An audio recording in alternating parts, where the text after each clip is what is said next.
Assalamualaikum everyone. Welcome to my YouTube channel and today we will discuss pudendal nerve.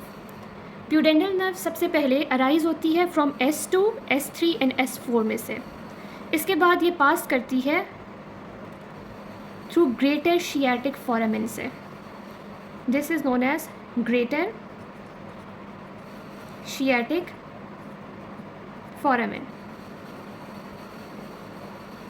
इसी तरह से एक और थोड़ा सा स्मॉल साइज़ में एक फोरामेन है जिसका नाम होता है लेसर शियाटिक फोरामेन.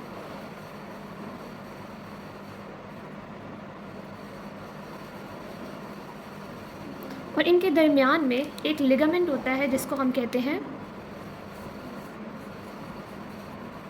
सैक्रोस्पाइनस.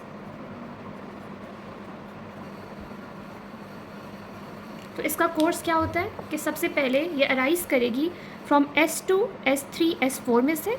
उसके बाद ये पास करती है through this greater sciatic foramen में से और उसके बाद ये पास करेगी सैक्रोस्पाइनस लिगामेंट के पीछे से and then it enters into the lesser sciatic foramen. और लेसर शियाटिक फोरामेन से पास करने के बाद ये एंटर हो जाती है फाइनली इनटू अ कैनाल जिसको हम कहते हैं प्यूडेंडल कैनाल.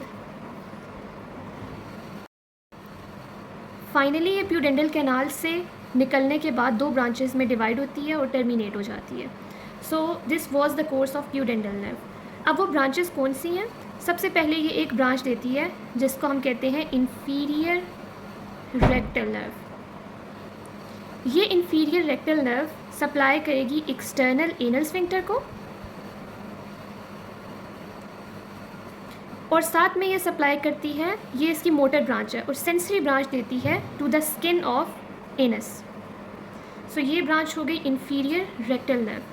उसके बाद ये फर्दर आगे आके दो मज़ीद ब्रांचेस देती है, एक सेंसरी और एक मोटर. इसकी मोटर ब्रांच का नाम है पेरिनियल नर्व और सेंसरी ब्रांच का नाम है dorsal nerve. Perineal nerve supply करती है चार मसल्स को जिनका नाम हम याद रख सकते हैं बाइल से.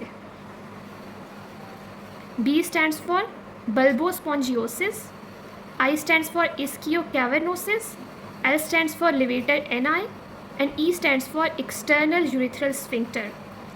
और ये जो डॉर्सल नर्व है ये सेंसरी ब्रांच देती है और ये सप्लाई करती है to the skin of penis in case of males and skin of clitoris in case of female. So this was all about pudendal nerve.